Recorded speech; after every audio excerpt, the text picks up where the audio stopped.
Olha, essa é uma pergunta das mais difíceis, né? Poder encontrar aspectos positivos de um governo que não tem projeto para o país, né? Não tem uma visão clara do que quer que o Brasil seja, o papel que o Brasil desempenha no cenário internacional, né? Não é um projeto de país. Na verdade, o que fica evidente é que Bolsonaro não acreditava que o país pudesse cometer o erro de elegê-lo presidente da República. Nem ele imaginava isso. Então a sensação que foi ficando clara para a gente ao longo desse ano é que ele foi pego de surpresa com a sua vitória. Então não tinha um projeto para o país. Por isso que o governo é um governo muito atrapalhado. Né? É evidente que com algumas ideias, quando elas são acertadas, quando elas correspondem ao que a gente percebe que é a necessidade do país, a gente apoia, mesmo sendo oposição. Eu sou líder da oposição e eu rejeito a postura da oposição do quanto pior, melhor.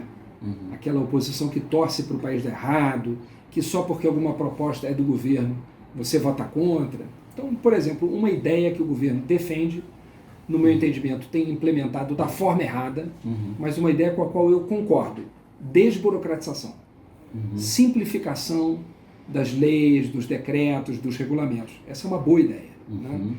O cipoal de normas jurídicas no Brasil é ruim.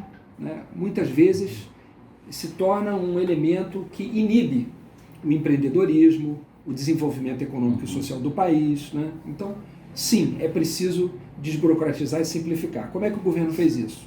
Criou um grupo de trabalho de pessoas extremamente competentes e renomadas para preparar um projeto de lei. O grupo era chefiado, coordenado pelo professor Carlos Ari, da FGV.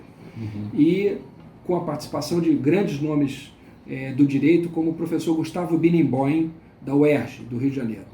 Prepararam um projeto de lei, o governo pegou o projeto de lei, que é um excelente projeto de lei, anteprojeto, rasgou, jogou no lixo e fez a MP da Liberdade Econômica.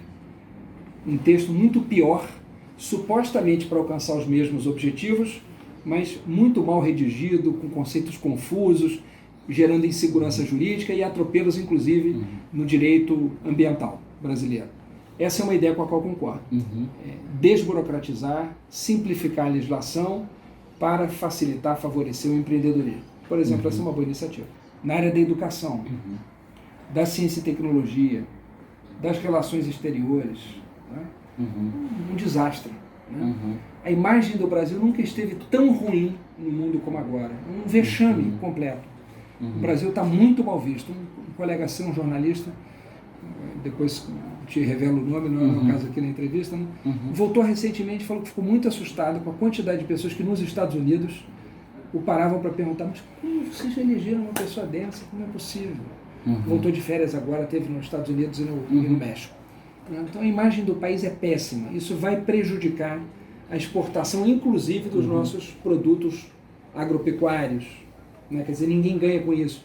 A destruição do meio ambiente, a destruição da Amazônia é outra área que é um desastre completo. O ministro Ricardo Salles é o pior ministro do meio ambiente das últimas décadas. Né? Então é um governo que é muito ruim. Não por acaso ele bate recorde após recorde de desaprovação no primeiro ano de governo. Quer dizer, nunca houve um presidente da República, desde a redemocratização, que tenha tido índices tão ruins em seu primeiro mandato. Entendi. Então é realmente um governo péssimo. O governo é péssimo. Né? Por isso, o ruim e o péssimo crescem rapidamente. Né? Isso, na minha opinião, é demonstração de uma visão equivocada sobre quais são as prioridades para o país, qual é o papel que o país deve desempenhar, e, por outro lado, de uma ausência de projeto. Por exemplo, qual é o papel que se quer do Brasil na economia internacional? É voltar a ser um país extrativista? É apenas exportar commodities? Como é que você corta tantos recursos da ciência e tecnologia? Tudo bem, estamos num momento de restrições orçamentárias. A receita está abaixo daquilo que era esperado. Natural que você tem que contingenciar, inevitável. Ninguém está defendendo aqui a irresponsabilidade fiscal. Eu defendo o zelo pelas contas públicas que não deve ser afastado. Mas você tem que saber onde e como cortar. Você corta na ciência e na tecnologia, onde você está produzindo conhecimento que pode fazer o Brasil ocupar um outro lugar no cenário internacional. Isso não faz nenhum sentido. estrategicamente errado. Né? E aí o Brasil continua exportando cérebros, perdendo pesquisadores, cientistas, e por outro lado vai continuar sendo o quê? Exportador de minérios em estado bruto, sem nenhum tipo de beneficiamento, quer dizer, é isso que a gente vai continuar sendo? É para isso que o Brasil está caminhando, né? Então é um governo muito ruim.